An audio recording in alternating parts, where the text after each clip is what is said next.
बदनामी हुई वो सही रास्ते पर है। तुम सही रास्ते पर हो इसलिए ये लोग तुम्हारी बदनामी कर रही है। उम्र भर गाली ये भूल करता रहा। अरे धूल तो तेरे चेहरे पर थी, तू आईना कोसता रहा।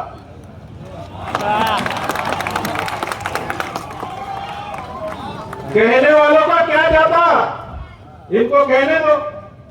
आपण आपलं काम प्रामाणिकपणे करतोय, आपण लोकांपर्यंत प्रामाणिकपणे पोहोचतोय। या राज्यामध्ये देशामध्ये कोरोनाचं संकट आलं, जी लोक तुम्ही या ठिकाणी निवडून दिलेले असतील यांच्यापैकी एकही तुमच्या दारापर्यंत आला नसेल, परंतु या रस्त्यावर जाणारा बिहारी उत्तर प्रदेशचा माणूस असेल किंवा नशिराबादचा माणूस असेल, त्याच्या पोटाची खळगी भरण्याचं काम आणि त्याला पाणी पाजण्याचं काम या माणसाने केलंय। असा माणूस नशिराबादचा नगराध्यक्ष झाला तर आपल्या गावचा विकास किती होईल याचा विचार आपण केला पाहिजे। माझ्या तरुण मित्रांना देखील सांगेल, आम्ही रॅलीमध्ये गेला असताना अतिशय मोठा उत्साह आम्हाला त्या ठिकाणी दिसला। गणेश भाऊ, महिला सहजासहजी कोणाला ओळखत नाही, या आया बहिणी दारापर्यंत आलेल्या माणसाला फक्त नमस्कार करून पाठवून देतात। पण आज नशिराबाद मध्ये गणेश भाऊंचं औक्षण झालं। मला गणेश भाऊंची ती विजयी रॅली वाटत होती आणि अशीच रॅली 3 तारखेला संध्याकाळी निघाली पाहिजे। म्हणून आपण सगळ्यांनी गणेश भाऊंना या ठिकाणी आशीर्वाद दिला पाहिजे। अनेक लोक सांगतील, येतील, मोठ्या मोठ्या गोष्टी करतील, आम्ही नशिराबादचा विकास करू। कोणी म्हणेल आम्ही नशिला बारामती करू, नशिराबादला बारामती जरूर करायची आहे, परंतु बारामती वाल्यांच्या आशीर्वादाने करायचे, कोणी जामनेरवाल्याचे नाही किंवा पाळदीवाल्याच्या आशीर्वादाने आम्हाला पाळदीवाल्याच्या आशीर्वादाने केली तर इथं दारूचे 2 नंबरचे गुत्ते होतील, आणि जामनेरवाल्याच्या आशीर्वादाने केले तर जळगाव मध्ये ज्या प्रकारे त्या ठिकाणी रस्ते धूळ उडते, मोटरसायकल वाली स्लिप होऊन ऍक्सिडेंट होत आहे, त्याप्रमाणे नशिराबादची देखील स्थिती झाल्याशिवाय राहणार नाही। दत्तक घ्यायच्या गोष्टी करतात। 2017ला देवकरांच्या नेतृत्वामध्ये आम्ही जळगाव महानगरपालिका लढवली। भारतीय जनता पार्टीची सत्ता त्या महानगरपालिकेमध्ये आहे। 57चा आकडा सांगितला आकडावाल्या बाबांनी।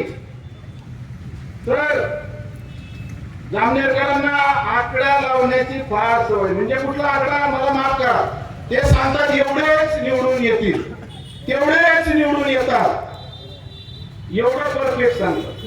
57 येथील आले जळगावला, मग म्हणले जळगाव आम्ही 5 वर्षात असं करू की पुढच्या वेळेस तुमच्याकडे मतदान मागायला देखील येणार नाही, तुम्ही बायपासने येतात। एकदा थोडं मध्ये बसून बघा जळगावची परिस्थिती काय आहे। अरे जे पाळदीमध्ये येऊन इथं भाषण करून गेले, त्या पाळदीची परिस्थिती काय आहे। जे माणसं आपली गाव सुधरू शकत नाही, ते तुमचं काय सुधरवतील।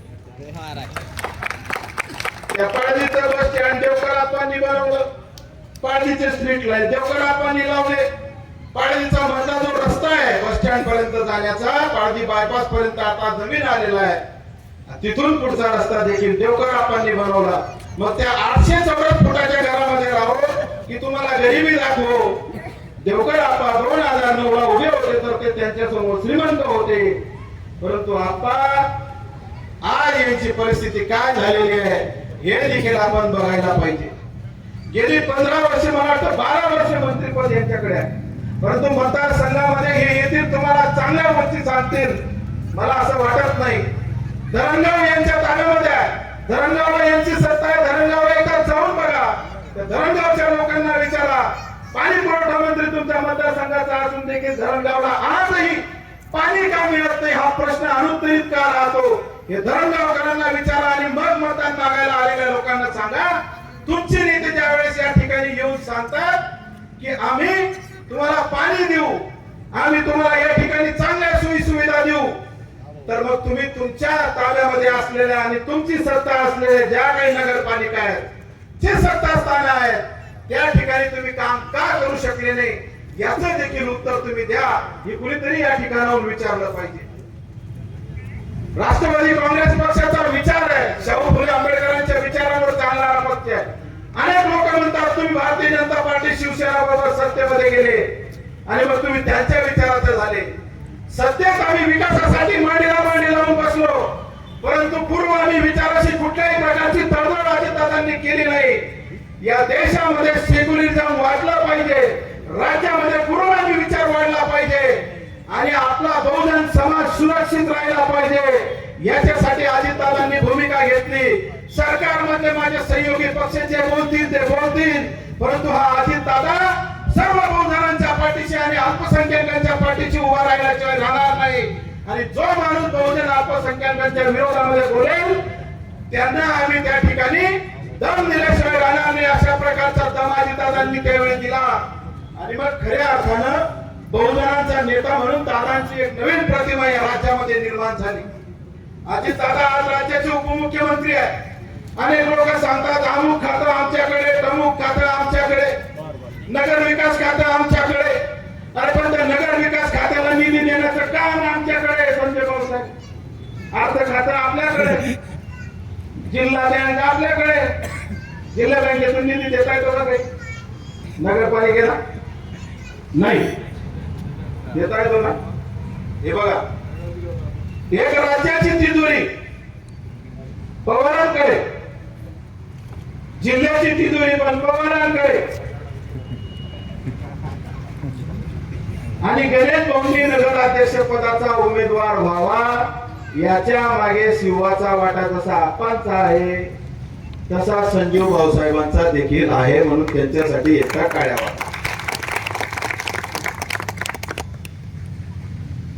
परिस्थिती काही असो, अनेक लोक म्हणतील की हे अमुक करतात, ते ढमुक करतात, यांचं एवढं मतदान म्हणून त्याला हे दिलं. बाकी वोट कचरा है ना आपने में, वोट कचरे में है ना, वोट कचरे है क्या नहीं? हाथ ऊपर करो. ये वोट कचरे जैसी हवा घूमी वैसे घूम जाते. बराबर है क्या नहीं? देखो पीछे सब चाचा लोगों को हंसी आ रही, कोई दिक्कत नहीं.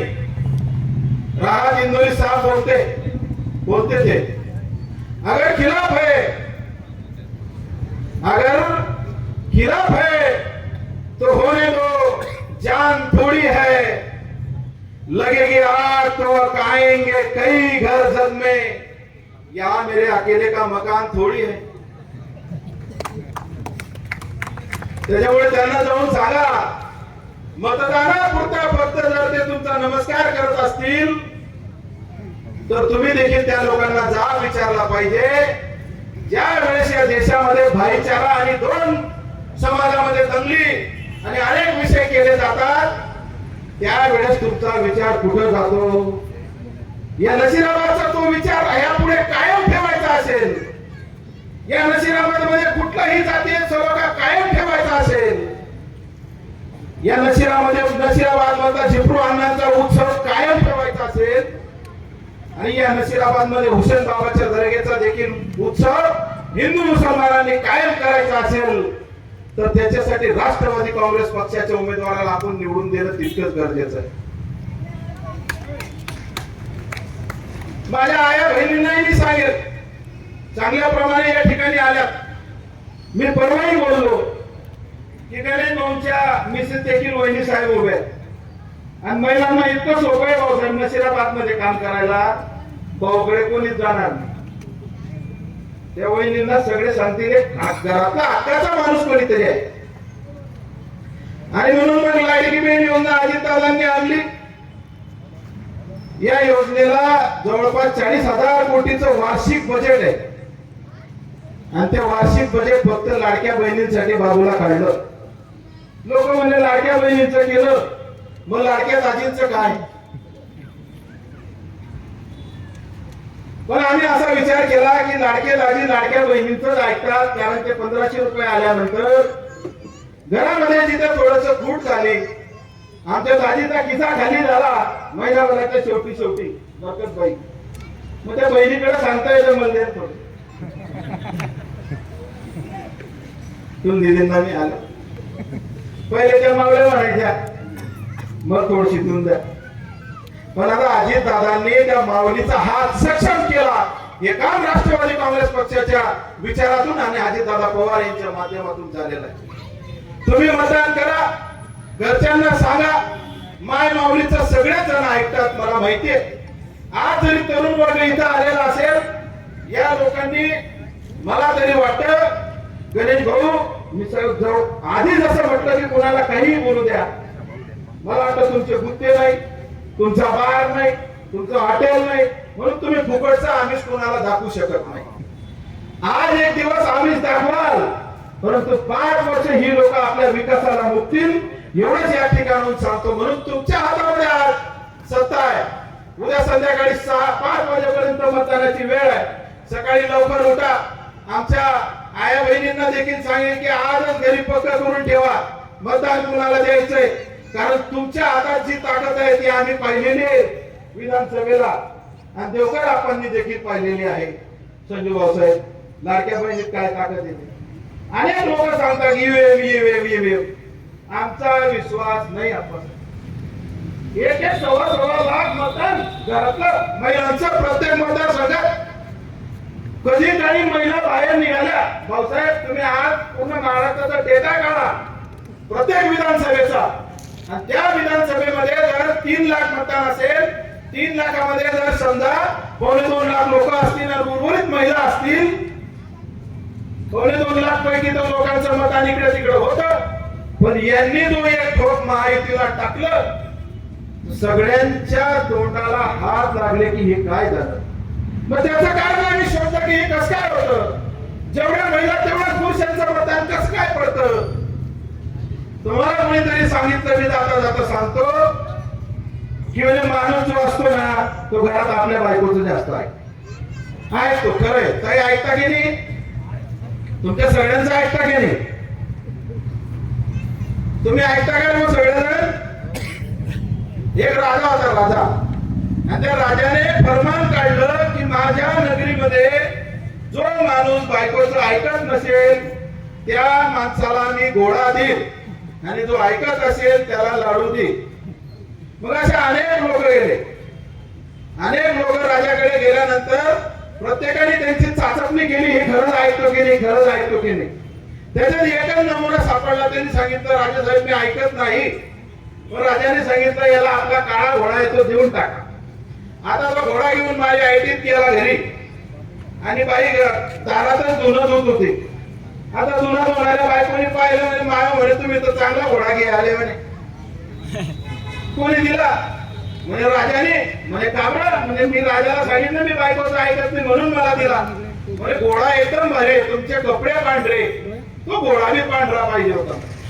मग याच्यात काय गेला ना भाऊ, जसा आला तसा परत. आता राजाकडे गेला. राजा म्हणे काय झालं. म्हणे राजा साहेब चला मी घोडा घरी घेऊन गेलो. बायकोनी पाहिलं, तिने सांगितलं म्हणे मला तू काळा घेऊन आला, हा घोडा पांढरा पाहिजे होता. राजा म्हणजे खाली उतर, घोडा जमा केला, हे लाडू द्या, जाय म्हणजे. माझं सांगायचं तात्पर्य असं आहे, यांना लाडू आणायला लावा. समोरच्या घोड्याची लालच देतील यांना, पण यांना लाडू आणायला लावा. लाडू गोड असतो, चांगला असतो. घोडा आपल्याला परवडणार नाही. म्हणून चांगला लाडू आणायचा असेल तर त्याच्यासाठी गणेश भाऊ चव्हाण, राष्ट्रवादी काँग्रेस पक्षाची जेवढे उमेदवार या ठिकाणी आहेत ते सगळे उमेदवार या ठिकाणी निवडून द्यावेत. कोणी दत्तक घेईल, कोणी विकासाच्या बाता करेल, त्यांना फक्त शेवट जाताना विचारायचं, जी गावं तुमच्या ताब्यामध्ये सत्तेत आहेत या गावांना विकास का झाला नाही तेवढं सांग, आणि मग उद्या मतदान घ्यायला आमच्याकडे ये.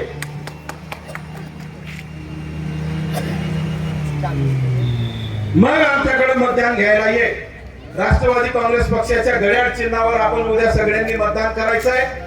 माझ्या आया बहिणींना देखील मी आता विनंती केली, माझ्या तरुण मित्रांना विनंती करेल की कुठल्याही प्रकारच्या आमिषाला बळी पडू नका, कुठल्याही व्यसनाच्या आहारी जाऊ नका.